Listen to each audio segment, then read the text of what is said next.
Well, hello, Tim Time here, and today I'm just kind of playing around with some capacitors and inductors. I had originally started this a while back, uh, but what I'm doing here is the first thing I want to try is I want to just try a simple circuit with a capacitor and a resistor in series, and then parallel to that, I'm going to put a function generator and put a signal in, and then I'm going to swap out the capacitor and put an inductor and see what happens. So it's a pretty simple experiment, and that's it. We'll just watch it on the oscilloscope. Now, to complicate matters, though, I have a 0.047 microfarad capacitor, and I wanted something a little bit bigger. So I put two of them in parallel, and that gave me double that. And it comes out to be, and I'll let you look in here. Look, the meter's going to turn off any second now. 83.9 nanofarad. And if you turn that to microfarad, it comes out to be 0.083. So the calculations I did was 0.09, and you can see there's two of them just scabbed together. So they do the opposite of resistors when they're put together in parallel. In parallel, they add up, whereas resistors, it's always less than the smallest resistance. So that being said, I got to put another one of these in the circuit. I calculated for 0.09 microfarad, and at 100 hertz, I should show the capacitive reactance of these two capacitors hooked in parallel in the circuit at 100 hertz should look like 16.93 uh, k ohms, and then at 1 meg they look like 1.693, so less less than 2 ohm, or yeah, less than 2 ohms. So it just gets better for them than that. So let me put these in the circuit and we'll see what they look like. All right, so there's a little bit better view of the instruments I'll be using. And I think the point I was trying to make with the explanation of the capacitors is as frequency increases, as it moves further away from DC into a higher frequency, the actual capacitive reactance decreases, and it makes it almost appear more like a wire, so that most of the voltage drop will be across the resistor. But when you're at a very low or a really low frequency, most of the voltage drop is going to be across those capacitors. So I'm using 4 volts peak to peak, and that doesn't really matter because we're just looking at the difference in voltage. It doesn't matter what our starting voltage is. I just turned it on. It was 4 volts peak to peak. That's what it was. Uh, so that's when I turn the output off. And here I'm turning the output back on. Looking up here, you might be able to make it out. It's 100, I'm sorry, 99. There it goes, 100 hertz. It's 99. It's fluctuating back and forth. That's because the signal's so small. So I'm going to increase the frequency here, and I'm going to zoom in a little bit more on there because it'll tell you what the frequency is, if you can bear with it. Darn. Ah, too far, too far. All right, I hope that's not too blurry to see that. It's kind of hard sometimes to make out that yellow. Okay, we're still at 100 hertz. I'm going to move it up to, we'll go to 1 kilohertz, and in theory that sine wave should increase. Now it might get tighter, and I might have to adjust the actual horizontal time of it, but we'll see what happens. So right now we're going to 1 kilohertz. There it goes. So as you see, it did. It got considerably bigger, and here we're showing 1 kilohertz. So we'll go up to 100 kilohertz, and I have to adjust this time base again. 1, 2, 3. At some point, it's going to quit growing because the resistor is still going to, even when this acts like a wire, the resistor is going to be taking out the rest of it. So we'll never really make it to 4 volts peak to peak. All right, let's look at 1 megahertz. 1 megahertz. And there you have it. So that's about as big as it's going to get.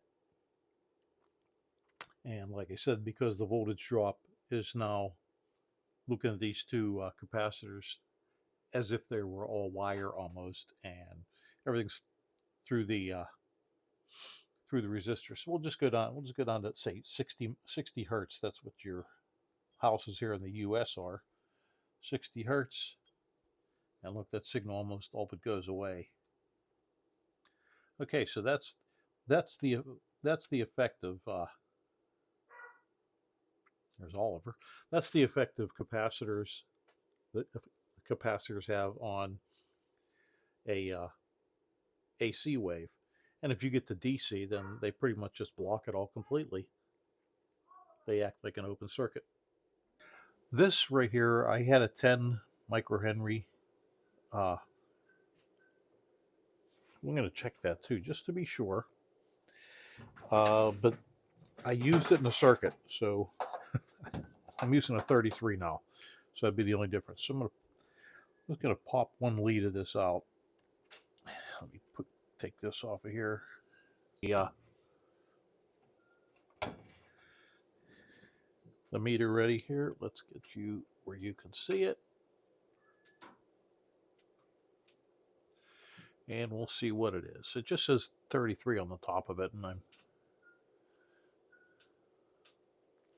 there we go. So we'll go on it. Here's one lead, here's another lead. 27 millihenry, so it's close enough. Can you read that? Yeah, you can read that.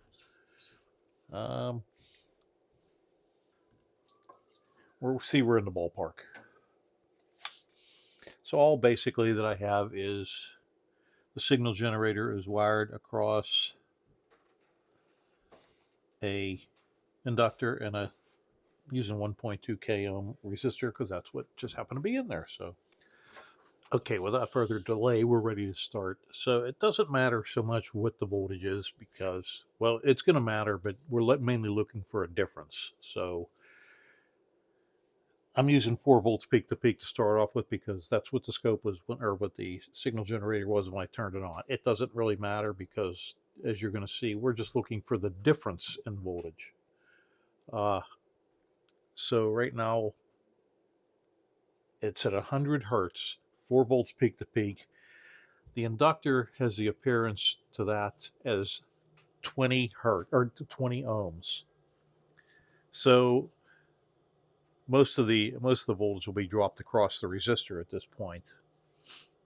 I'm going to increase the frequency, and then we'll see. That's also going to take the inductive reactance up, which is in turn going to make it so that this appears larger, so that the coil appears larger, the inductor. At 1 megahertz, it'll look like 207 k ohms. So that'll be roughly 15 times more than that. Well, it'll be a lot more than that resistor. That's all you have to know. And at 10 megahertz, it's going to look like it's 2.07 meg ohms. So you're going to see what happens. So there we are there. I'm going to start to move the frequency up. And you don't see a whole lot at first.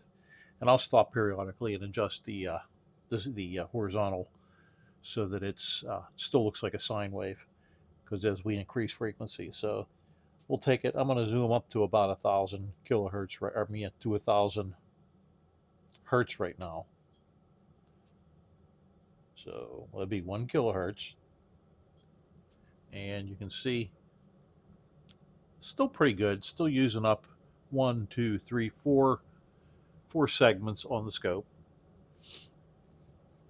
So let's go up to 10 kilohertz. Okay, you can see right there, that was a pretty drastic drop. 10 kilohertz, that really starts to drop. Now let's go up to 1 megahertz and see what happens. 1 megahertz. Whoa! I'm not going to adjust the voltage, just see if I can get this to scan. All right. So that's at 1. So like I said, at this point now, it's looking like you have in series to AC. It's looking like in series you have a 200 k ohm resistor in series with a 1.2 k ohm. So you know most of the voltage drop would be across this guy here. He's just it's just really fighting to not let the change in AC happen. It really, an inductor, as frequency goes up, it's just the opposite of a capacitor. It starts to really fight the changes. So that's 2 kilohertz. Now we'll try. I'll move up to 10 megahertz. 10 megahertz. I didn't mean to do that. I turned that off. Let's go to 20.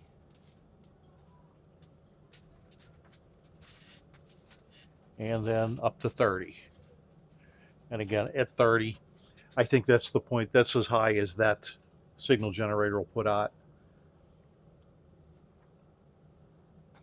But as you can see, you get the signals a whole lot smaller than it was at 100 hertz.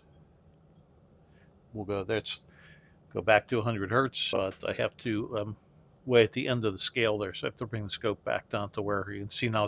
It was just looking at such a small piece of the sine wave. Oh, that's me leaning on the probes. So here we are back at what are we at 100, and it's almost. If I move this leader, it'll probably come back again. There we go. Okay, so that you'll see that's what I was saying was the inductor does just about the opposite of what the capacitor did. So I hope that wasn't too confusing, but I don't even know what point I was trying to make here. It just I thought it'd be fun to plug a capacitor in and watch its reaction to AC, and then plug an inductor in and watch its reaction to AC. So filters can be a topic for another day, but that gives you the groundwork, things to think about, how you can make a filter with these different components and placed in different ways. So thanks for watching, and maybe we'll find something else to plug in and have fun with. Take care.